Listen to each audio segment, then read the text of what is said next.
and I would like to have your input in these exercises. I would like to have your input here. So look at this. The green arrows, please, everybody pay attention now to the screen. Green arrows are representing the velocity. And the dots or crosses are representing the magnetic field. When it's a dot, it's because the magnetic field is leaving the plane. When it's a cross, it's because the magnetic field goes into the plane, right? Now, they want me to find the magnetic force on a positive charge that is moving, you know, in whatever direction of velocity they give you and in the given magnetic field. Now, what I will give you? I will give you, you know, I will recall you that if we have a plane, okay, and I have here this velocity vector, and I have this magnetic field vector, then now, you know, my force would be perpendicular to them. When I go from velocity to magnetic field. So tell me, please, I want that you help me to find the directions here. What direction you believe, using the right-hand rule, we have the force here. So put your 4 fingers in the direction of the velocity. The velocity is pointing downward in the first one, first case. Velocity downward. The magnetic field outward. So downward, turn your fingers outward. So the force is where?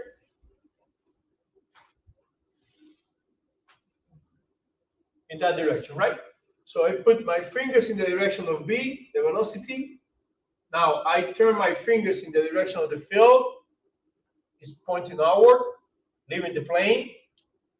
And then this is the force. So my force here goes to the left. So this is here my force.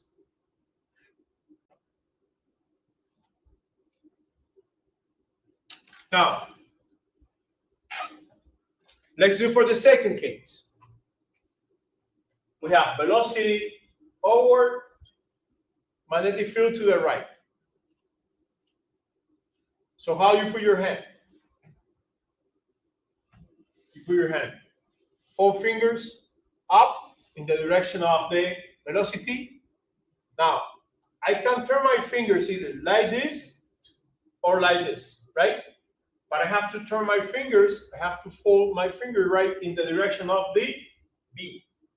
That is to the right. So up, because it's the direction of the velocity. Now, in that direction, because it's the direction of the field, thumb toward the screen. So that means that the force goes into the screen. Okay? What? It won't work with your left hand. Like, it's only works with the right hand. It's only working if you use your right arm. Why do you want to use your right hand? But like I'm just saying, like when you tell me to put my hand up. It's the right hand. No, it's the right hand. It's called right hand rule. Oh, so if you do it with the left hand, so it's a completely different thing now. Come on. So here, you know, it goes toward the plane, right? Come on. Try the next by yourself. So toward the plane, we represent it like this, with a cross. Who said the next one in what direction is? This one is going to the right. So I go to the right. Big green arrow going out.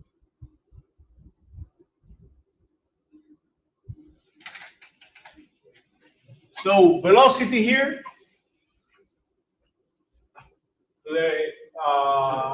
in that direction, right? Yeah, So right. to the right.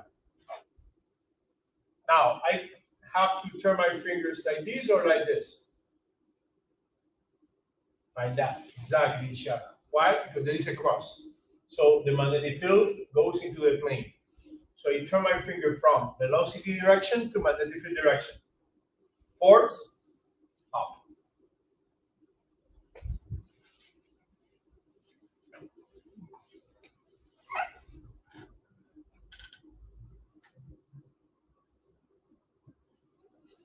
Now, they want to make us our life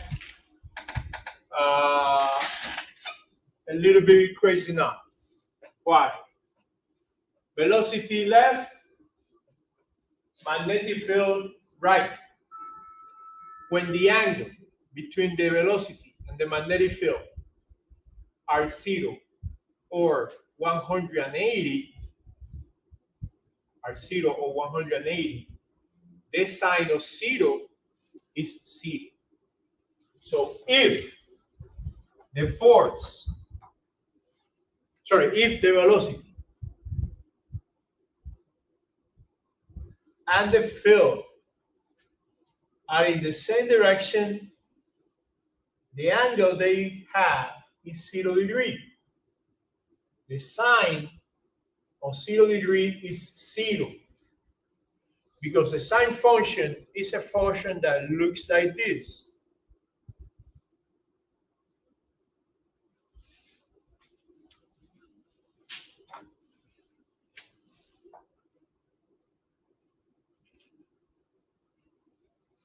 So the sine function here at 0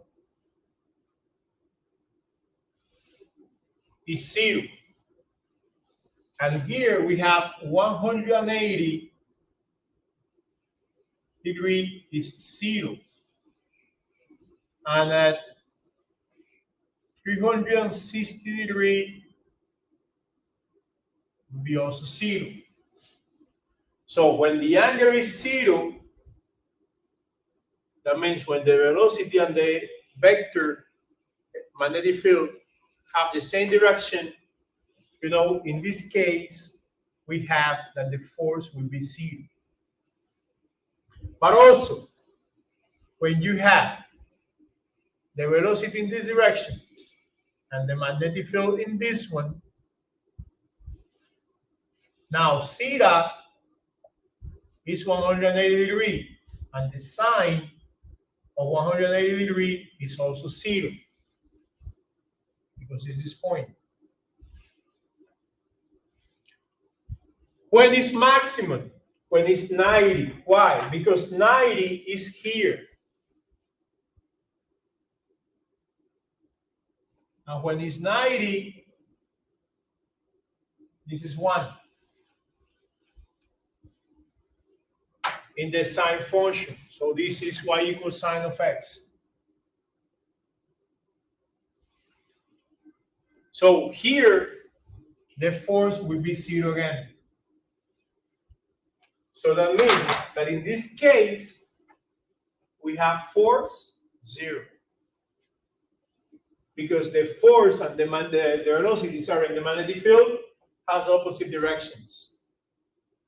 So they have an angle of 180, and for that angle we have 0 the force. I will tell you something. I will love an exercise like this one in the exam, in the final exam, where you will have to use the right-hand rule. So you better practice this, right? Now look at the next. Now velocity is pointing inward, right?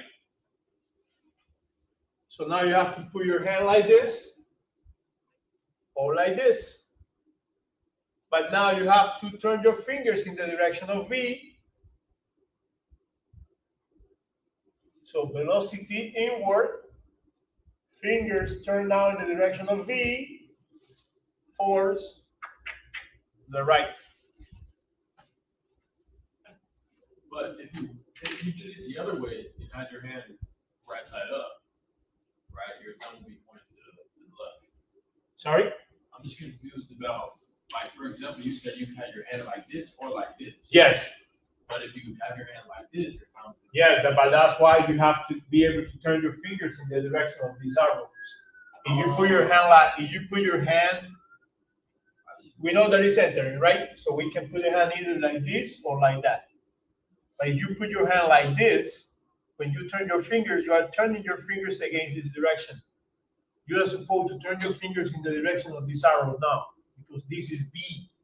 So you start with your fingers in the direction of V, the velocity. And then you turn your fingers in the direction of the field, D. So you say, force like that. Because if I put my hand like this, when I turn my fingers, I'm pointing downward, but the field is over. So it doesn't work. And then the last one, we have velocity outward, and then we have the field to the left.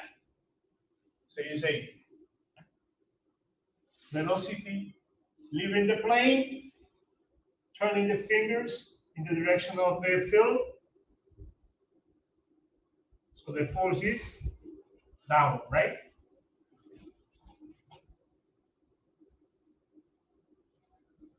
The force here is down.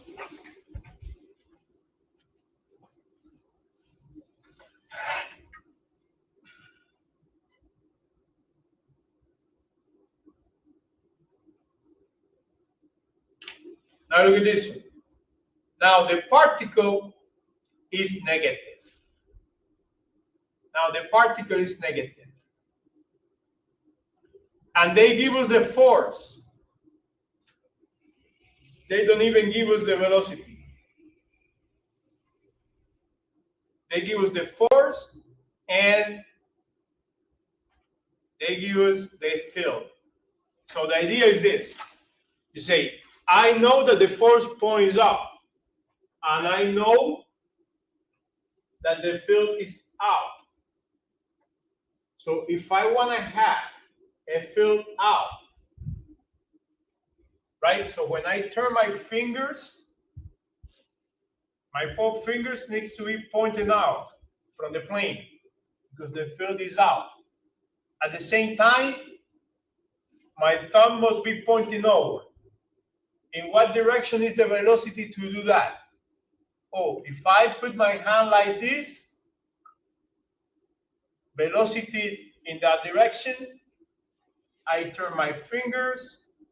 Now I have my fingers in the direction of the field, force up, beautiful. Oh, the velocity is in that direction. No. Why no? The particle is negative. So the velocity is opposite to the direction of a positive particle.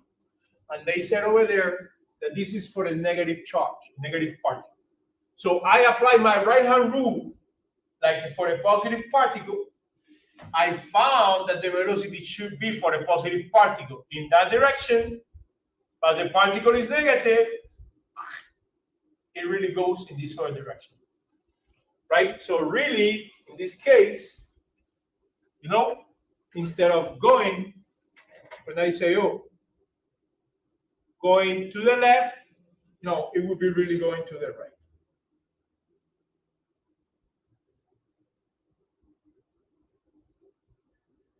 Why? Here is the key. There is a negative charge. Yes? It's probably going to work with the left hand, yeah. You say if you're using the left hand? Yeah. Let's do it. So like if it's a negative charge, Yeah. like it would just be easier to do that. You have the force. Sorry, this is not force, this is velocity, sorry. Let me delete this one second.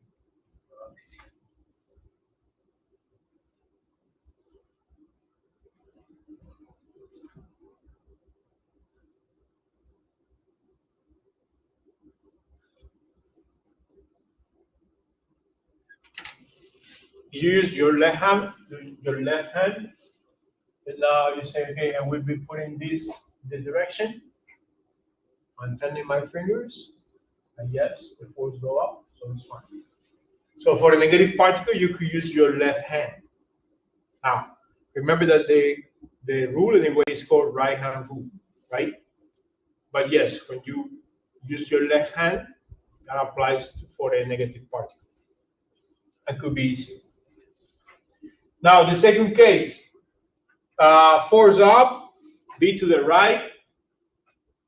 So if I have my velocity outward, leaving the plane, I turn my fingers in this direction. There is the direction of the field. I get my force up. So for a positive particle, the velocity here needs to be leaving the plane. My particle is negative, so the velocity really would be pointing toward the plane, right? So the velocity really would be inward.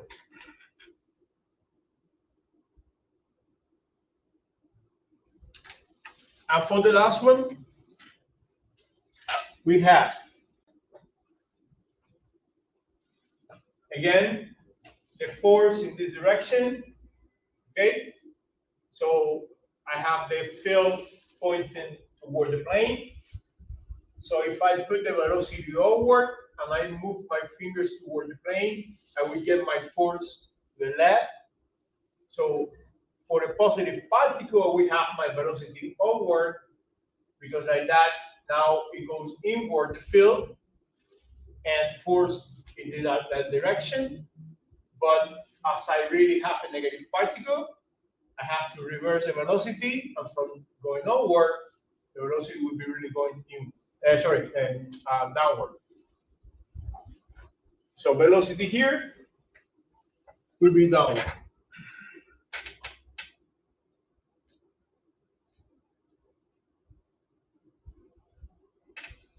So these exercises are to learn how to use the right hand rule. Now, one more. What is the direction of the magnetic field that produces the magnetic force on a positive charge? So in each of the three cases, assuming B is perpendicular to B. So now what they give us is the velocity and the force to find the field. Velocity and force to find the field, right? So if I want to have my velocity up with the force in this direction, now it's a positive particle, the field needs to be inward, right? Just toward the plane.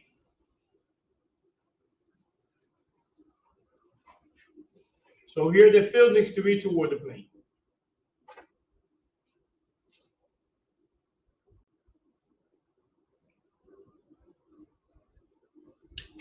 In the other case, we have the force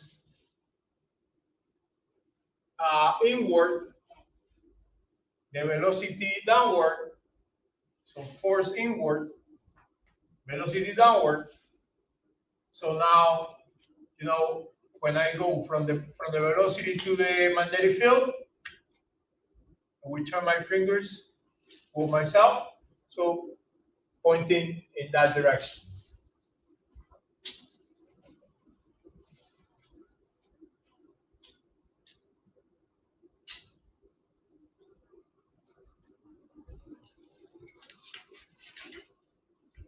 And finally, we have this case where I have force forward, velocity in that direction to the left. I will turn my fingers, and then the field leaving the plane.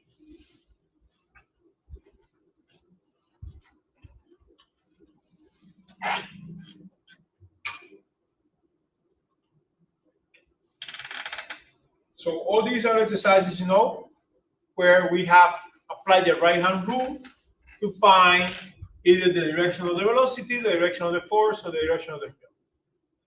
Now let's solve one more exercise before finishing today, right? And then next class, we're going to have a chance to do more exercise and to go over some other topics, right? Now look at this exercise, the last one we're going to do today. They say, what is the maximum magnitude of the force of an aluminum rod with a 0.100 microcoulomb charge that you pass between the poles of a 1.50 Tesla permanent magnet at the speed of 5 meters per second. And in what direction is that force? Basically, what they give us here. They say that we have a permanent magnet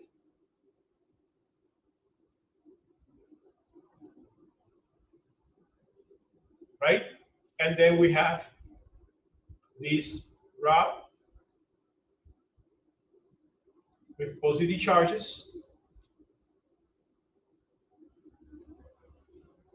And the charge of this is 0.100 microcoulombs. Now, don't forget that 0.100 micro is saying that 0.100 times 10 to the negative 6 coulombs. Micro means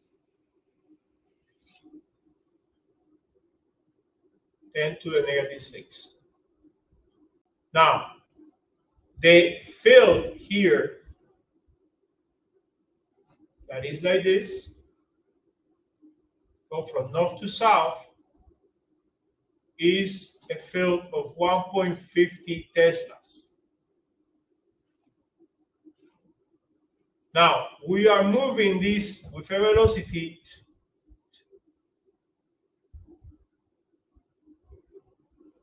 if it's maximum magnitude of the force,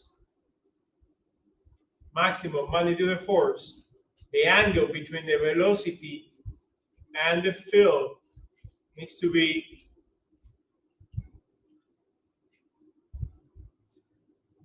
-90°. So I have to be moving this bar in this direction at a velocity of 5 meters per second. So when they say, what is the force? We know that force is QBV sine of the angle. So maximum force is when theta is 90°, is when theta is 90°, so sine of 90 is 1. So force will be QBV. Q is 0.100 microcoulombs, which is 0.100 times 10 to the negative 6 coulombs, times the velocity 5 meters per second, times the field 1.50 Teslas. I have 3 significant figures, so my answer needs to be with 3 significant figures. When you calculate that, this gives you 0.75 times 10 to the negative 6 newtons, right? Which is going to be, in scientific notation, 7.50 times 10 to the negative 7 newtons. Now, in what direction is this force? The direction is perpendicular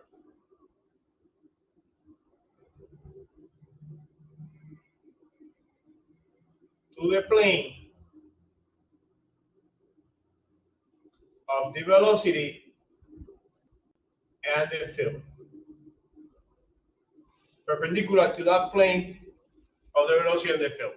I am not going to say that it's going up or down or left. Why? Because we don't really, I am assuming one direction for the field and one direction for the velocity, right? But nobody said that the velocity have to be going downward and the field have to be going to the right. So nobody said that. I am just putting that, make a representation to sketch it, right? To make a sketch and get some idea. But nobody said that those are the right directions, right? So that's why we need to be careful. We don't define the direction like, oh, it's going upward inward or outward the force, because I am just assuming just by myself those directions. So I say it's going to be perpendicular to the field. Sorry, perpendicular to the plane of the field and the velocity. They say that a proton moves at 7.50 times 10 to the 7 meters per second, perpendicular to a magnetic field. The field causes the proton to travel in a circular path of radius 0.800 meters. And we say, what is the field strength? What is the field strength? So we have a proton that is moving, in a circular path. So that means that we have a magnetic field, and we taking arbitrarily, a direction from this magnetic field. So these symbols are representing that the magnetic field enters into the plane of the screen computer. And then I have this proton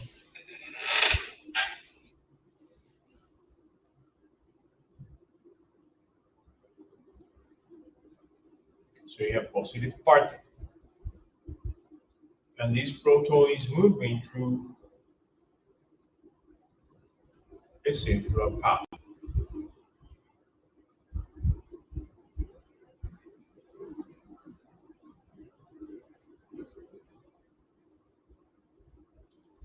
Moving to that.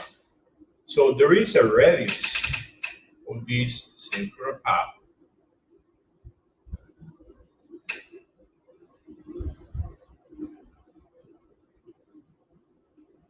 And this radius is given in 0.800 meters. Now, if it's a proton,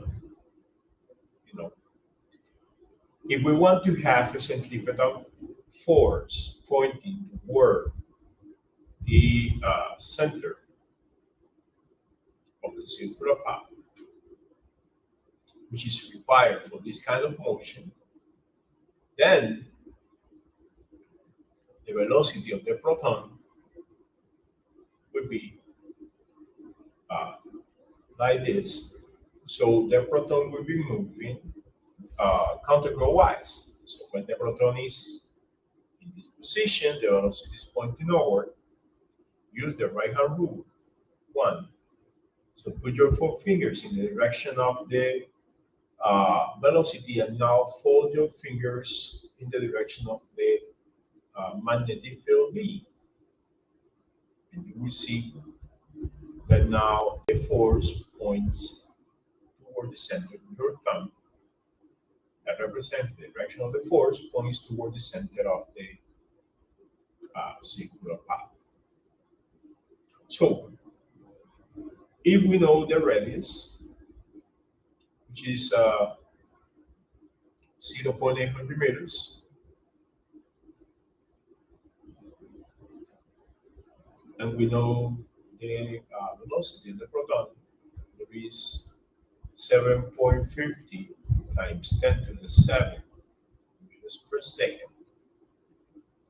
And we want to calculate then the field strength. So B is what is on now. I say, okay, I know that I have to make the magnetic force equal to the centripetal force.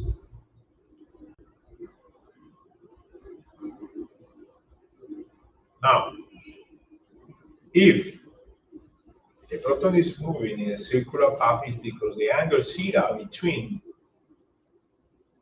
the strength of the field and the velocity is 90 degrees. So the equation, the formula to calculate the magnetic force, there is Q, so charge times velocity times intensity of field times the sine of the angle equals to the mass times the square of the velocity divided by the radius, which is the formula for the centripetal force. Since we know that this angle theta is 90 degrees, the sine of 90 degrees is 1. So this is reduced now to QVB equals mass B squared over R. So we solve for the strength of the field. This is mass B squared over QVR. We're going to simplify this V with V here, and we get now that the strength of the field is mass velocity divided by charge times the radius. Now, what mass are we talking about here? We are talking about the mass of the proton. The mass of the proton is 1.67 times 10 to the negative 29. 20 times 10 to the negative is 1.67 times 10 to the negative 29. 20 times 10 to the negative 27.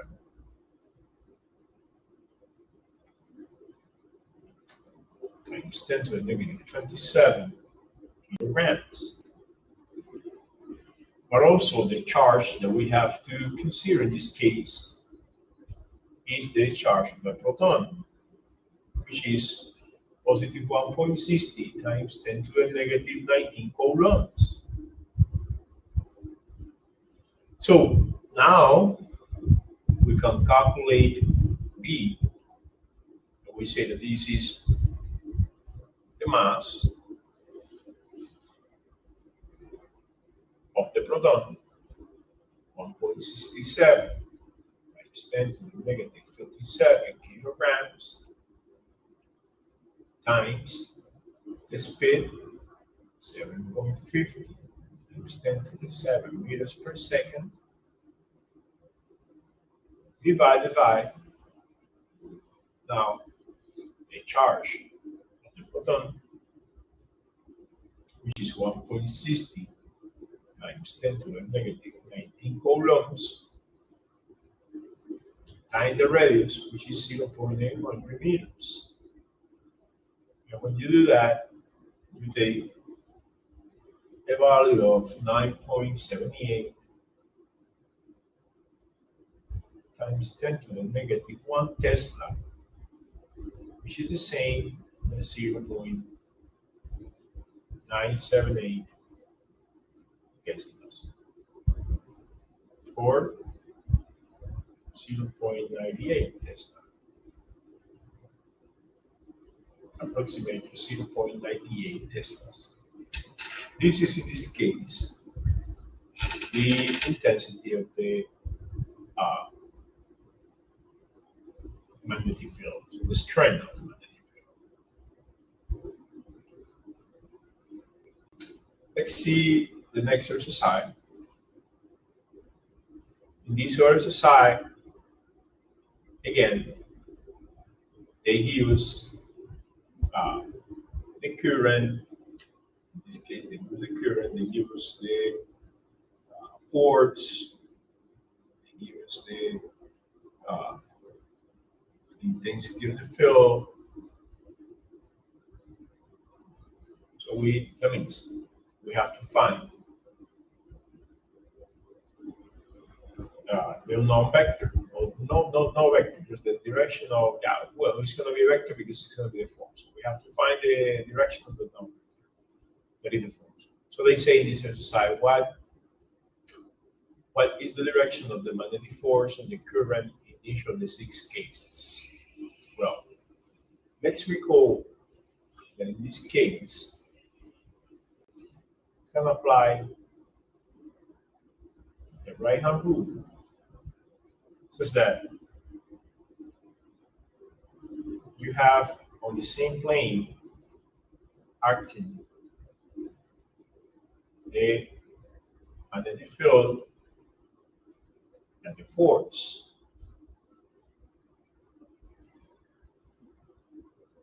So you will put your fingers in the direction of the magnetic field, and you will then turn your fingers toward the direction of the force. And perpendicular to that, we have intensity of the current. So that means that the thumb indicates the intensity of the current, while the other four fingers are initially indicating the intensity of the field and will be full toward the force. This is how we apply the right hand rule in this case. So, starting with the first, if the field is leaving the plane, if the field is leaving the plane of the computer, and the intensity of current points downward, so you have to put your thumb pointing downward and your four fingers pointing outward, so leaving the plane of the screen of the computer. So the only way, that you can have that those four fingers pointing outward, pointing out, and the current pointing downward, is if you now, when you turn your fingers, the force points toward the left.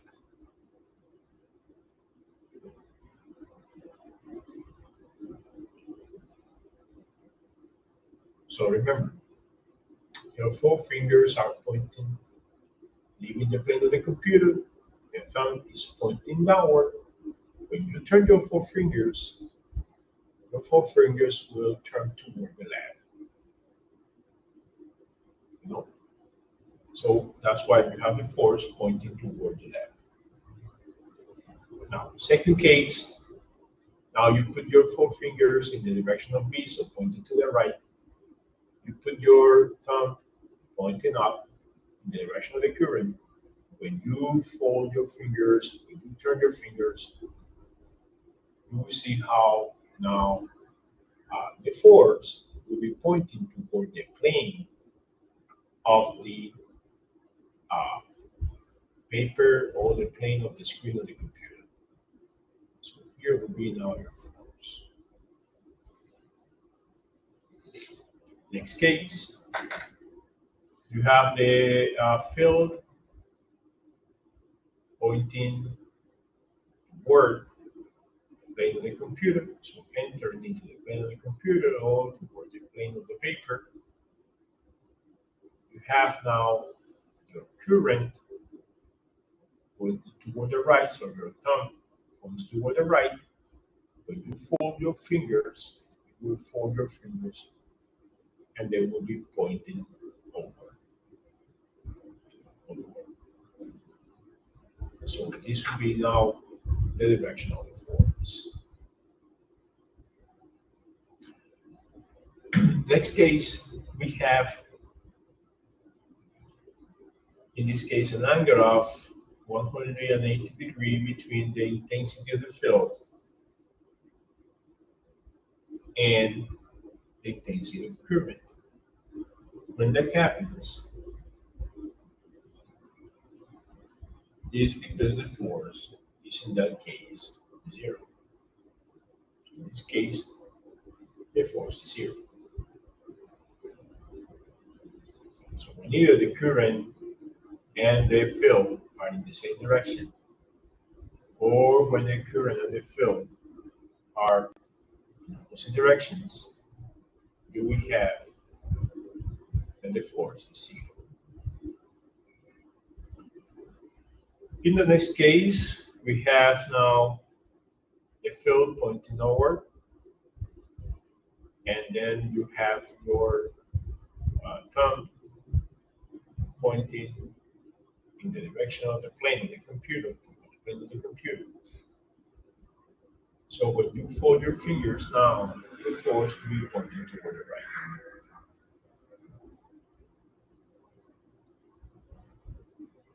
And then finally, you have your four fingers pointing toward the left. You have your thumb pointing out of the plane, computer, when you fold your fingers, then now folding the fingers, you will get the force pointing down.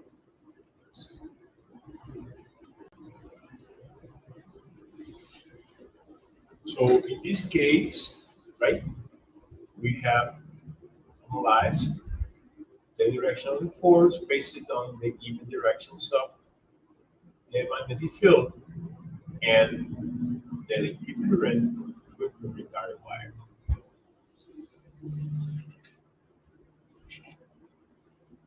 Let's see now another exercise related to the same part.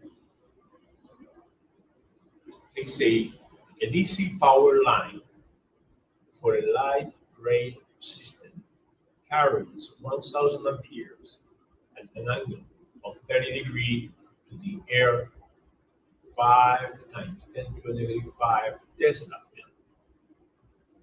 What is the force in the 100-meter section of this line? Discuss practical concerns this presents, if any. So, what we have is poles. We have a current wire here, and there is a current, let's say, in this direction. And let's say that this current have an intensity of 1000 amperes.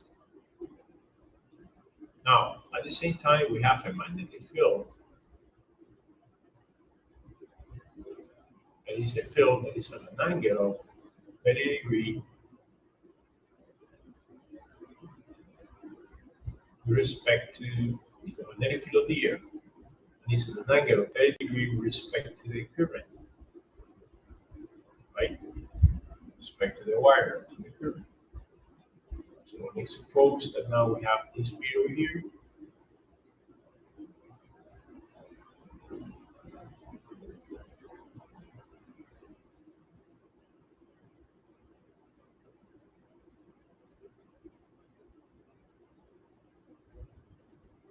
We are going to represent it once.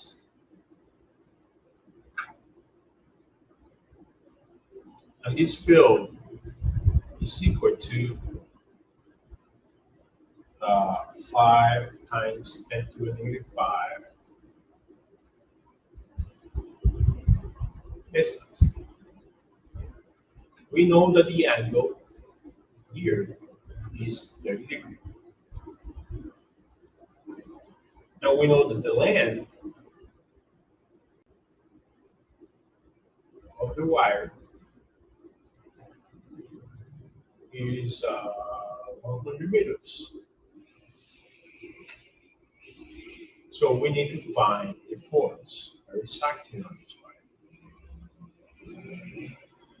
We find the force acting on this wire. So the force will be the force will be the field times current times length sine of theta. Substituting, we have 5.00 times 10 to the negative 5 Tesla times the current, which is 1000 amperes, times the length, which is 100 meters, times the sine of 30 degrees. So when you calculate that, the force will be 2.5 newtons. 2.5 newtons is a relatively small force. This force will be for sure lower than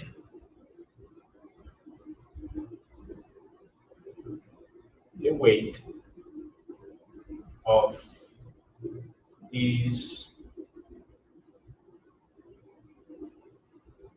100 meters section of the line. So since the force is that small compared to the weight of these 100 meters of wire, there are no really practical concerns.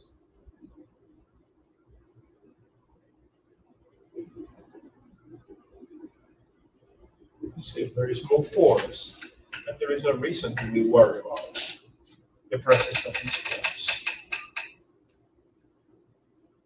So this is an example again, where we calculate the force acting on the current wire.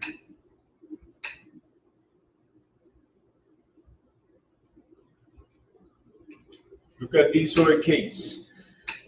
They say a wire carrying a 30 ampere current passes between the poles of a strong magnet and is perpendicular to its field and experience 2.16 Newton force on the 4 centimeters of wire in the field. What is the average field strength? Again, a wire carrying a 30 amperes current passes between the poles of a strong magnet that is perpendicular to its field and experiences 2.16 Newton's force on the 4 centimeters of wires in the field. What is the average field strength? Right. So basically, we have a magnet here.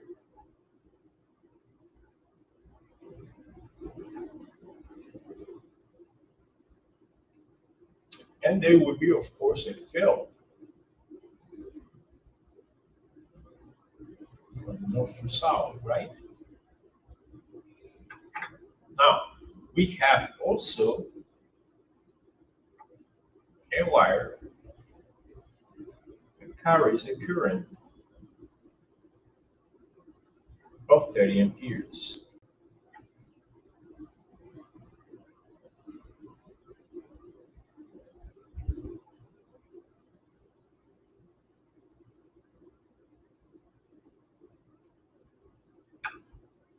So 30.0 amperes. What else we know? We know that in the section, the length of the section of wire between the magnets is just only 4 centimeters. So well, the length is equal to 4 centimeters, which is going to be 4.00 times 10 to a negative 2 meters, because we're going to be converting, the centimeters to meters. In this case, again, it's evident, that as the wire is perpendicular to the field, the angle theta is 90 degrees, so the sine of 90 degrees is 1. So we can get rid of sine of theta. So if we want to calculate the force, we say that the force is equals to intensity of the field times intensity of current times the length. But what we really want to find here is B, so the strength of the field. So it's force divided by current times length, which would be 2.16 newtons divided by 30 amperes divided by the length. There is 4.00 times 10 to a negative 2 meters. And then when we get here, 1.8 teslas. So the intensity in this case of this field is 1.8 Tesla. So all these problems were related to what we learned in our last class. Say a wire is formed into a circle having a 10 centimeters diameter and is placed into a uniform magnetic field of 3 milliteslas. The wire carries a current of 5 amperes. Find the maximum torque on the wire. So again, a wire is formed into a circle having a diameter of 10 centimeters and is placed in a uniform magnetic field of 3 milliteslas. The wire carries a current of 5 amperes.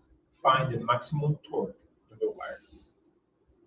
So I would be assuming a few things. So first, here is my circular wire. It has a diameter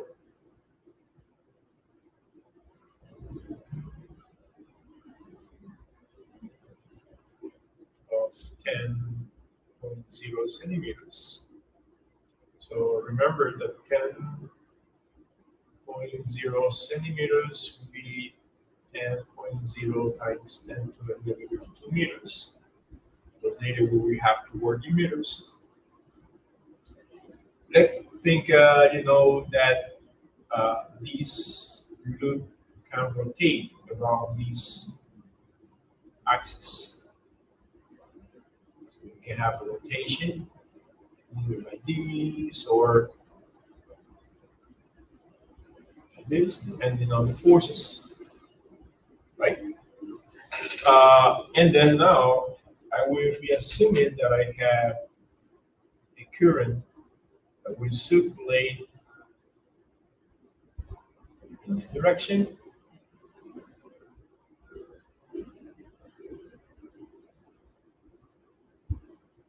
Okay, and I will say that I have a magnetic field that is acting in this direction. This magnetic field have 3 milliteslas, which is 3 times 10 to the negative 3 teslas. And then we have a current that is 5 amperes.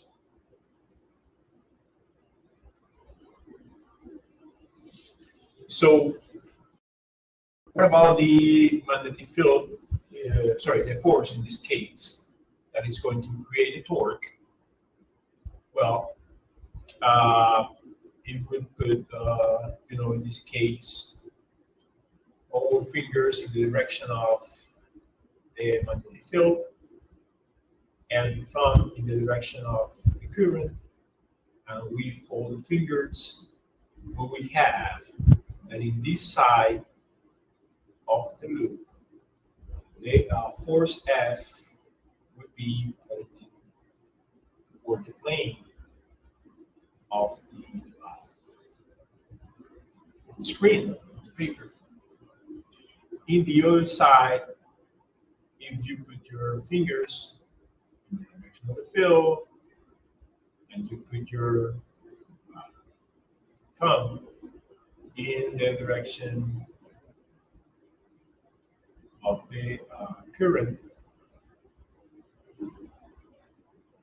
so as you now fold your fingers, we have that the force acting on this other side will be leaving the plane of the paper or the plane of the screen of the computer.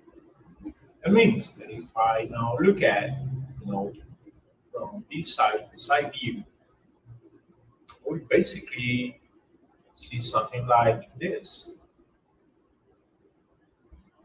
So this is the plane of the loop. I have my axis of rotation here. Okay. I know that the current is going, in this side, that direction. This other side, the current is in this direction. We know that the field is just like this.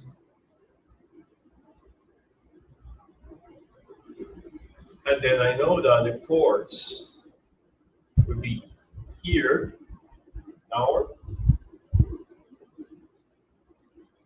And in this other side, the force would be So we will have a torque. We will have a torque. Now, to calculate the torque, we know that the torque is equal to strength of the field times current times the area times the sine of the M. In this case, when they say maximum torque,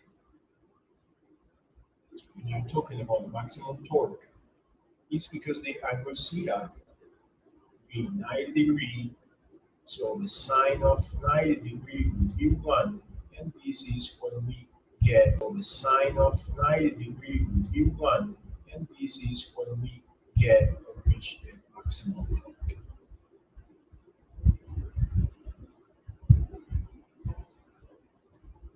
I need to calculate the area, so the area here would be pi d squared over 4, because it's a circular loop. So this would be pi times 10.0 times 10 to the negative 2 meters squared over 4, which is going to be, if we calculate that value, 7.85 times 10 to the negative 3 meters squared. Now, once I know the area, I can say torque, that is BI area, is the 3.0 times 10 to the negative 3 Teslas times the current, which is 5 amperes, times the area, which is 7.85 times 10 to the negative 3 meters squared. So we can now find the torque, and the torque is, well, what you get here is basically 0.118 times 10 to the negative 3 newtons meter, which is 118 times 10 to the negative 6 newton meters, which is 118 micronewtons meter. And this is the torque that we have, maximum torque, acting on this wire that forms a circle.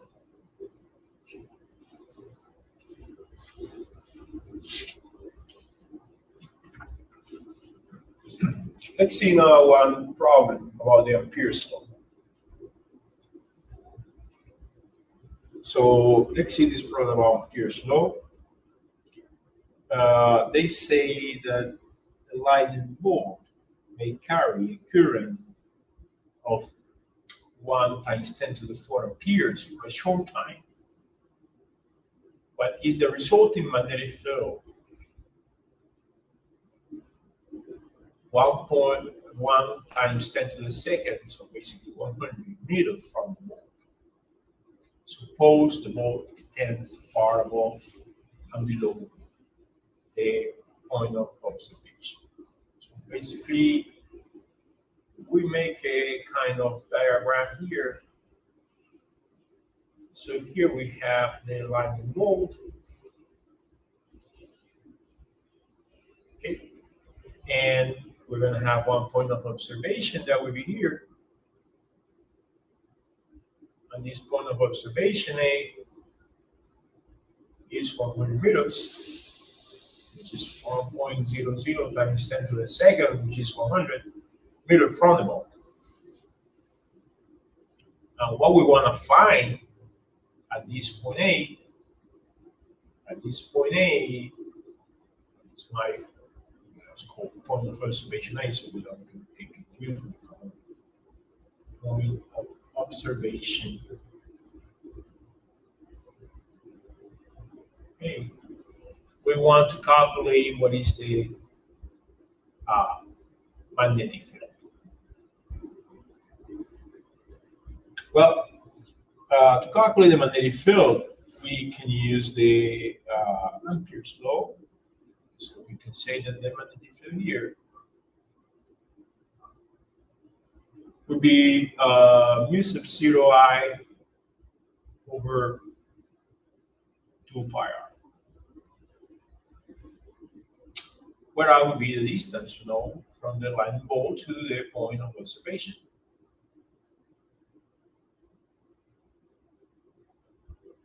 So we now substitute. We know that mu sub 0 is 4 pi times 10 to the negative 7 Teslas meters per ampere. The current I is 1.00 times 10 to the 4 amperes, so about 10,000 amperes.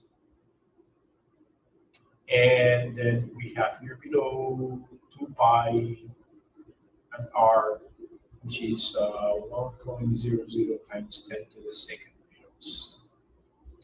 So you will get for sure here as output unit Tesla, because you will cancel the amperes out.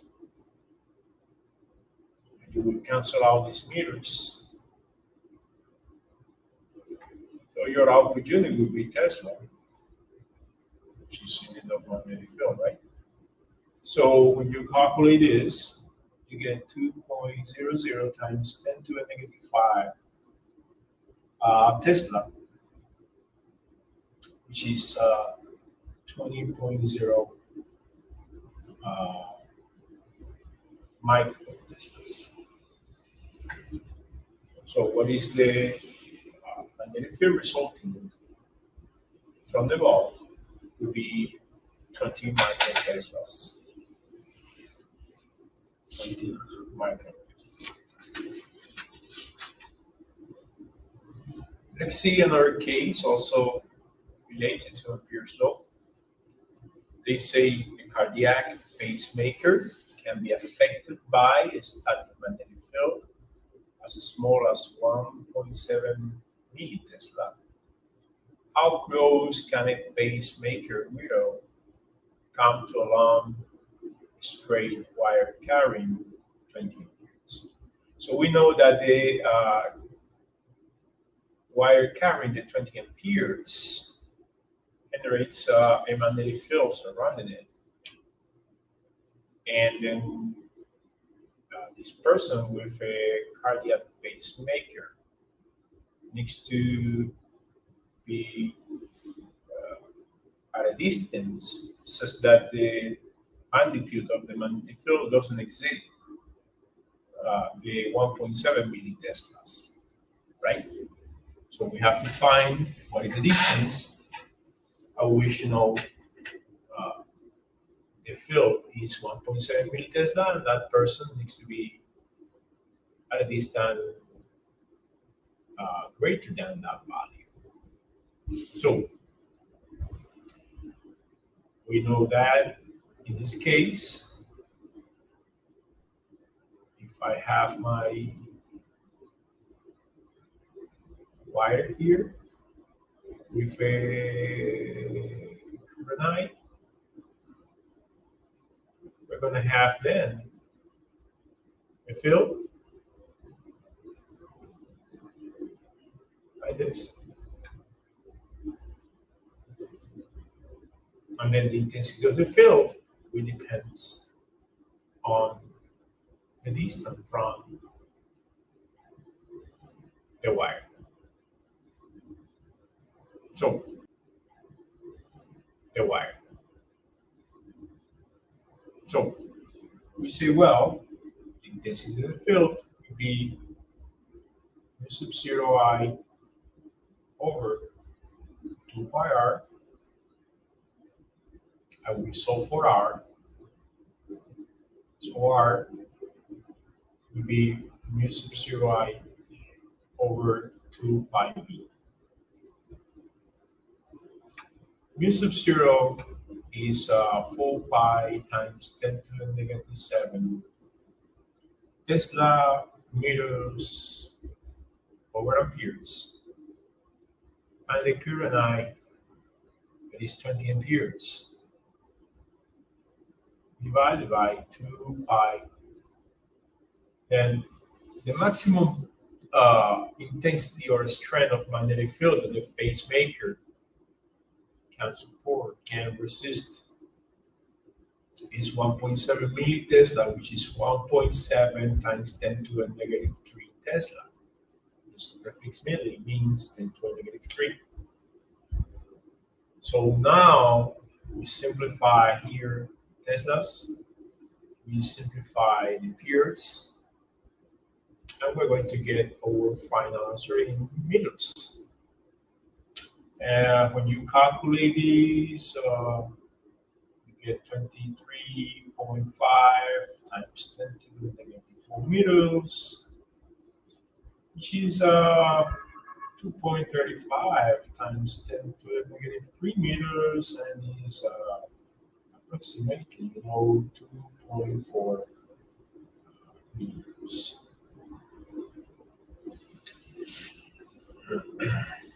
So the closer that the pacemaker can be to the current of that magnitude, the person that wears and uses the pacemaker can be the current of that magnitude is 2.4 meters.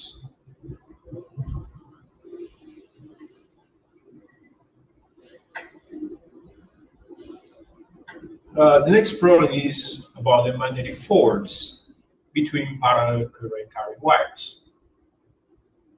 So they say two long parallel wires separated by 2.50 centimeters, is the distance between the wires, carry currents in opposite directions. The current in one wire is 1.25 amperes, and the current in the other wire is 3.50 amperes.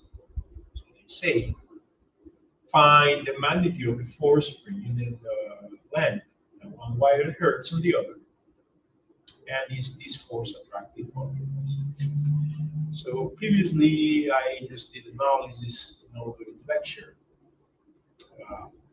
on how it's going to be the direction of the force if the wires have the same, the current that flows through the wire have the same direction or have opposite directions.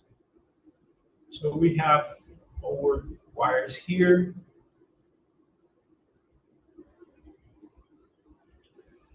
One of them have a current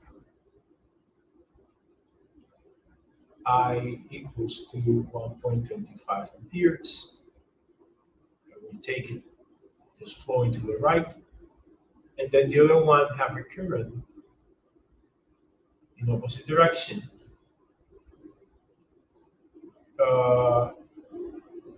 Equals to 3.50 amperes. So we have current 1, current 2. Now we also know the distance between the wires, and the distance is 2.50 centimeters. So remember that these in meters will be 2.50 times 10 to the negative 2 meters. Because 1 meter is equal to 10 to the second centimeters, or 1 centimeter is equal to 10 to the minus 2 meters.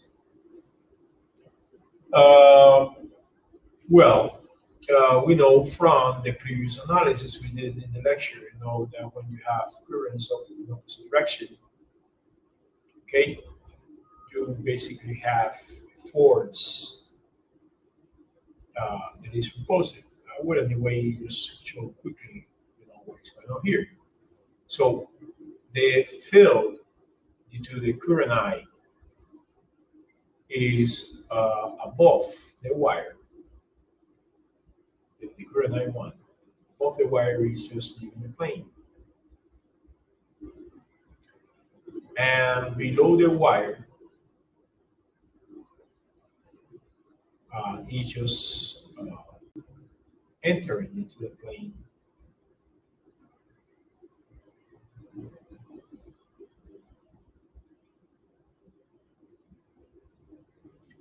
So if you put your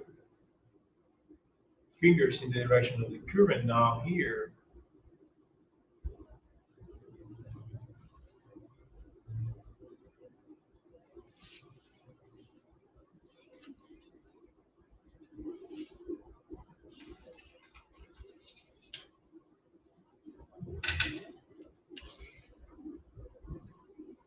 you put your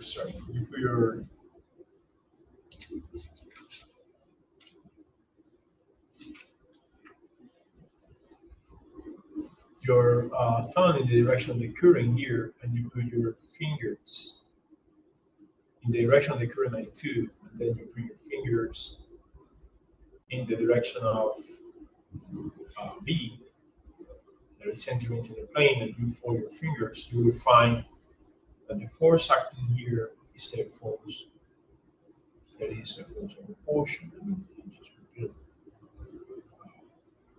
this wire, the wire 2. Now, when you analyze the field to I2, I2 is leaving the plane here,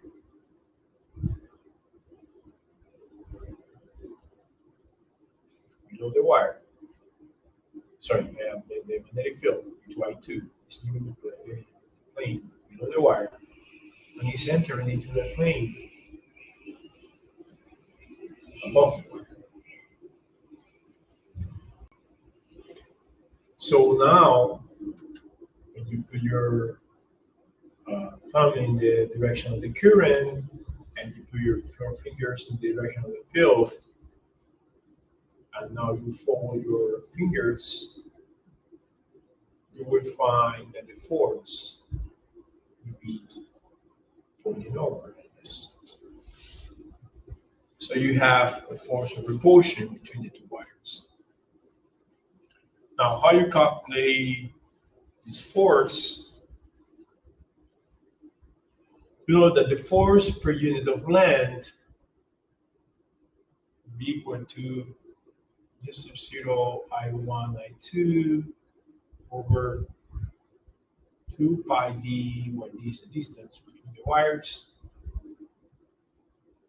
So if 4 pi times 10 to the negative 7, which is sub 0 Tesla meters over amperes, current 1.25 amperes, the current 2, 3.50 amperes, divided by now 2 pi, and then we have this, the distance is 2.50 times 10 to the negative 2 meters. Of course, the meters are going to cancel out. 4 pi divided by 2 pi, it will be 2. We cancel the meters out here. What else? We cancel meters out here. What else? We cancel meters out. And we're going to get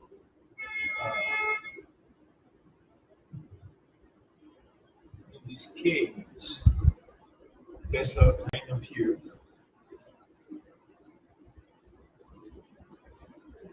which is going to be newtons per meter, Newton over meter.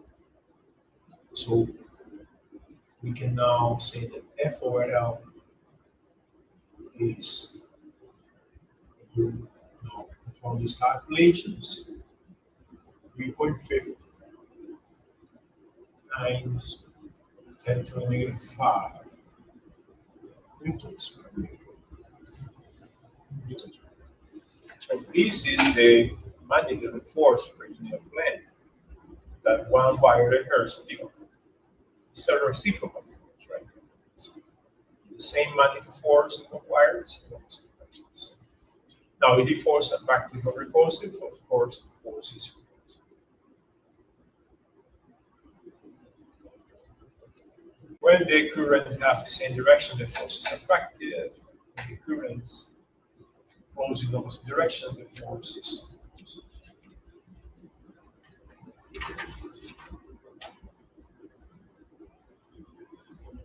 Let's see another case we have over here.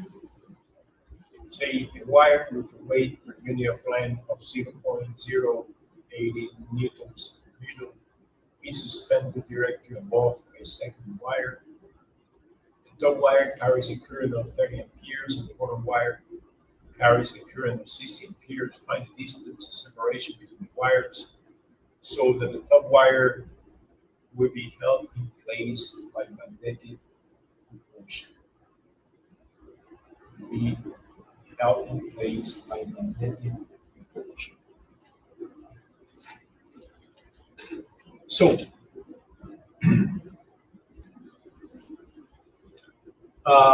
when they give us the weight per unit of length, if we want to keep the top wire uh, held in place by magnetic repulsion, the force of repulsion between the current that flows through the wires needs to be equal to that weight per unit of length of the top wire.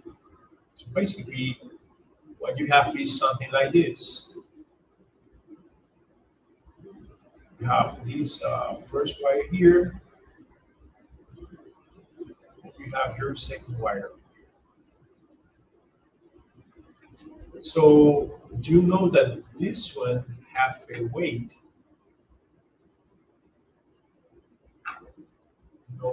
of 0.08 newtons per meter. So you need a force that counteract that weight, to be a repulsive force. And that is a force due to the current and the magnetic field that are induced due to the currents of the two wires. So let's take one of the wires with a current flowing to the right.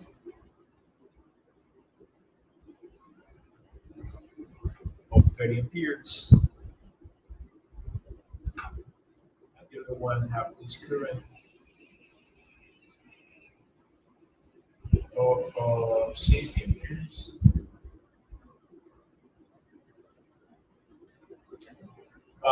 What we need to find is the distance between them.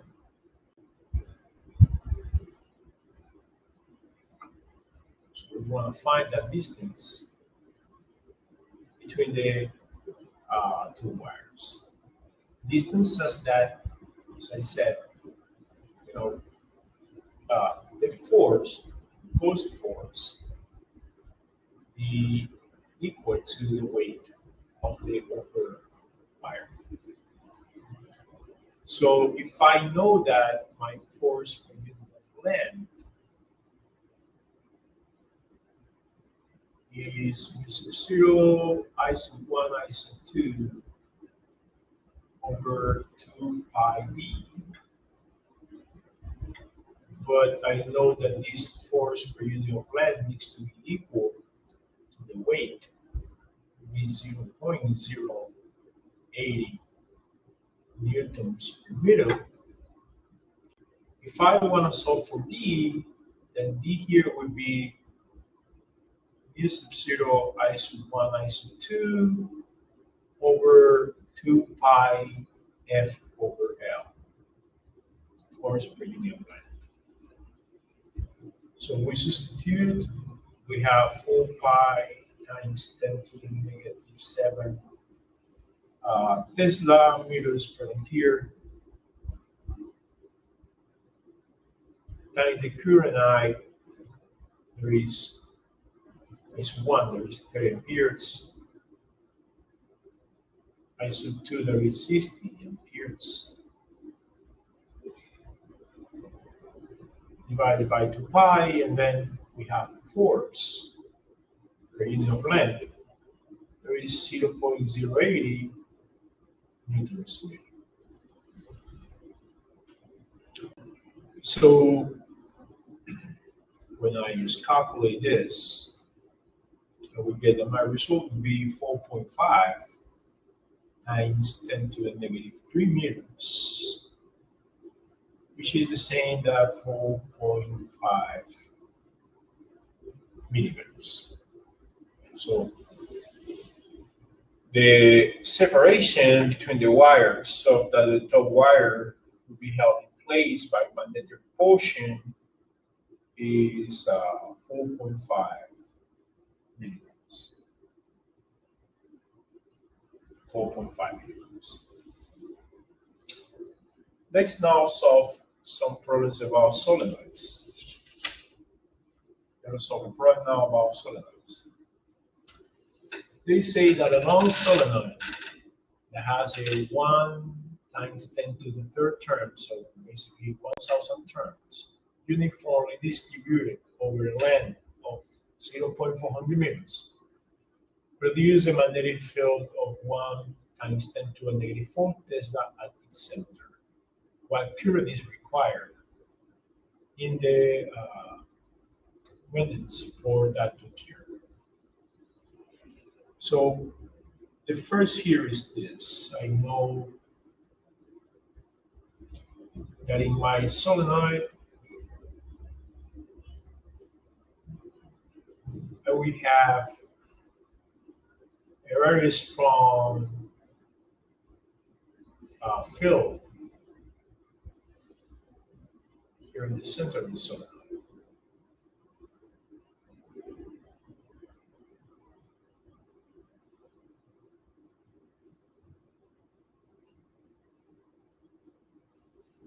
And we know this field. We know there is 1 times 10 to a negative 4 Tesla. What else we know? We know that there are 1,000 terms in 0.400 meters. So I can find, in this case, the number of terms per unit of length, which is the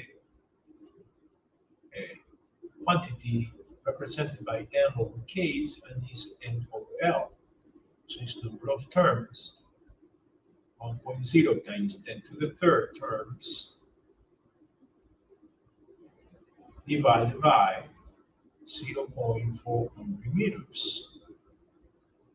So the number of terms per unit of length would be 2,500 terms per meter. Now, I know that the field, magnetic field in the solenoid is mu sub 0 Ni. Is the permeability of free space times n. Is the permeability of free space times n, which is the number of terms per unit of length times the current. I really want to find the current I. So the current I would be the field divided by mu sub 0 n. So it would be 1.00 times 10 to a negative 4 Teslas divided by 4 pi times 10 to the negative 7 Tesla meters over amperes times 2,500 terms per meter.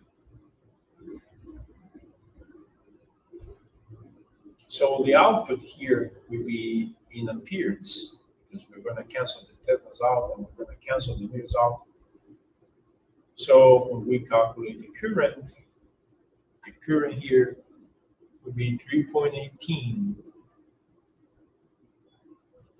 times 10 to the negative 2 amperes, which is the same as 31.8 times 10 to the negative 3 milliamperes, amperes, and which is then 31.8 milliamperes.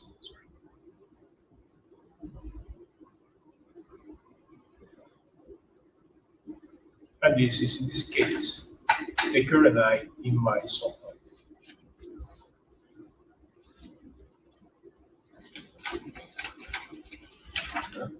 There is another problem about solenoids here, a little bit similar to that, the first problem. They say that an electron is moving at the speed of 1 times 10 to the 4 meters per second in a circular path of radius 2 centimeters inside a solenoid. The magnetic field of the solenoid is perpendicular to the plane of the electron path. That's why it's just moving in the circular path. So find the strength of the magnetic field inside the solenoid and find the current if the solenoid, if it has 25 turns per centimeter. 25 turns per centimeter. So what we know the speed of the electron.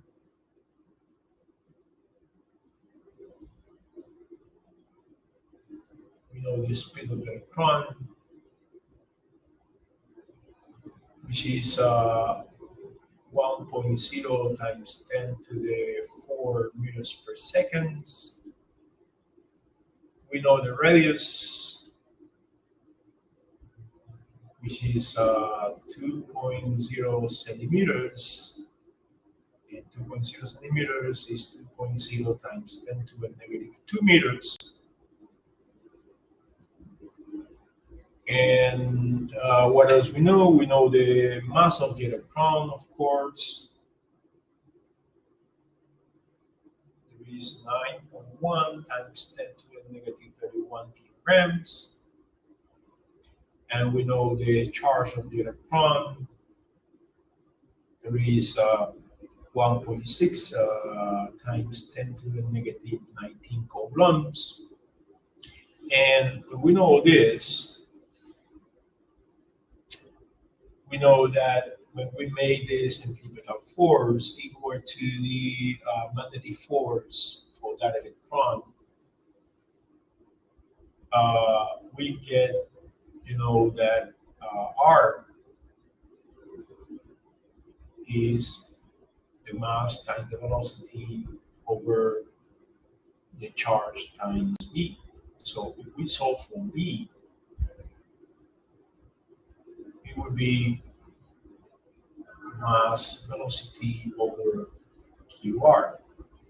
Now, what is this mass? This is the mass of the electron. This is the velocity of the electron, the charge of the electron, and R, of course, is the radius of the circular path.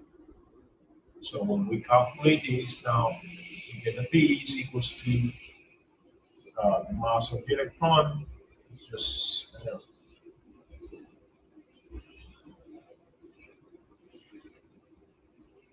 inside here. So it would be 9.1 times 10 to the negative 31 kilogram times the velocity of the electron, that is 1.0 times 10 to the 4 meters per second, divided by the charge of the electron, that is 1.60 times 10 to the negative 19 coulombs, times the radius, that is 2.0 times 10 to the negative 2 meters. And when we calculate the intensity of the field, we get that this should be a field of approximately 2.84 times 10 to the negative 6 teslas. So it should be approximately 2.8 micro teslas.